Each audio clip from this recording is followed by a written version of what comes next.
Ona görə hələ də yatırsınız, yenə də sarsaqlayırsınız. Başlayırsınız elə belə bizə Zəngəzur. Biri də çıxıb deməyə, Pape Buya, sənə nə? Sən ki özünü qoruya bilmirsən, şalvarının bağını saxlaya bilmirsən. Sənin səmanın hamısı. Bilirsiniz adam doğuya gedən uçaqlar İsrailin hardan gəlib keçib, Suriye'den uçub, Irak'tan keçib, gəlib İran adlanan yerindən keçib, gedib də doğuya. Buyurub demək Qatarı. Ha? Səsi sıxsın da deyib, nə demirsiniz? Bilirsən oradan niyə keçibdi?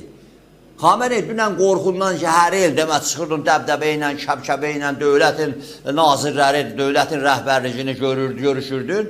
Qorxundan səsə salmadın, dünən yavaşsalı çıxmışdın, yenə də qəydin, deşikə girdin. Niyə?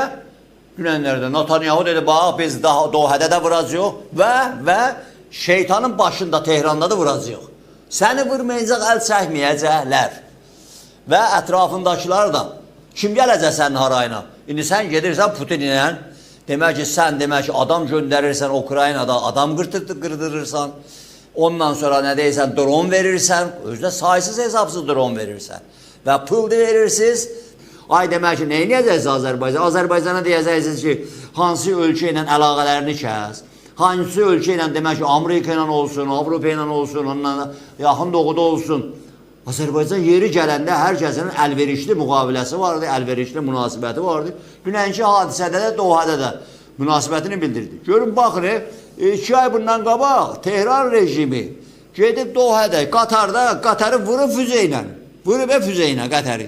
İndi dünənlər durub deyir ki, İsraili məhkub edirəm, niyə sən gedib Qatarda vurursan? Bəs sən orada nə qələt eləyirdin? Və özün niyə qələt eləyibsən, gedib vururdun Qatarı sən? Və bir müddətə gizlətdilər, sonra işitdilər filan edilər. O vurubdu Qatarı da. İndi beynəlxalq bir qanun var, hüquq var. Sənə göstərir ki, bax Qatarı vurdum, 5000 kilometrə də gəlmişəm, vurmuşam.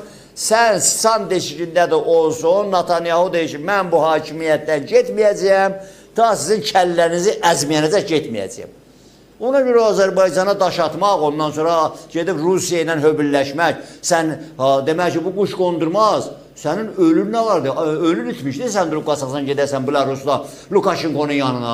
Orada nə edirdin? Alışverişin nə idi sənin Lukashenkoda? Lukashenko da sonra başlayıb, o Zəngəzur baş tutmayacaq. Sən dayan görək ki, qarpızı niyə ki? Sən nə işinə? Məsələ budur ki, bu günləri burada, bu Azərbaycan olsun və Türk dünyası olsun, bunlar görürlər ki, bu Türk dünyasında və demək ki, Azərbaycan prezidenti də bu missiyanı ki, götürübdir, Türk dünyası ilə məsələsində oradan vururlar, çəkirlər 3-4 dənə Türk dünyasından olanı bir imza alırlar. Azərbaycan prezidenti bir yandan demək ki, istər Ərsin bəy Tatar olsun, istər Üzbəkistan olsun, istər Türkmənistan olsun, yadındadır bir zamanlar daraşmışlar Türkmənistanın canını Azərbaycanın canına salsınlar.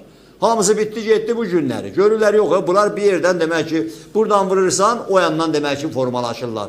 Hər yana gedirlər, bunlar bir yerdə hərəkət edirlər. Rusun canına da qorxu düşüb. Heç kəs də bilməsə, Rusiya bilir ki, Rus emperyalist dövləti bilir ki, burada vaxtıyla demək ki, oranın müdafiə naziri özü də Tatarıdır. Və Lavrov da deyildi, nə oldu bunlar Türk birlici yaradırlar. Elə bizim demək ki, məmləkətimizin çoxu Türkdür də. Türkdür. Amma, Əbilvəz Elçi bəy də deyirdi, bizim demək ki, öndə gedənlərimiz də deyiblər. O zamana kimin ki, bu Rusi Türk topraklarından çıxardıb, öz yollarına bunları, öz yerlərinə, yuvalarına yollamamışıqsa, bu tərəf dünyanın bunlardan demək ki, rahatlaşacağı bir şey yoxdur.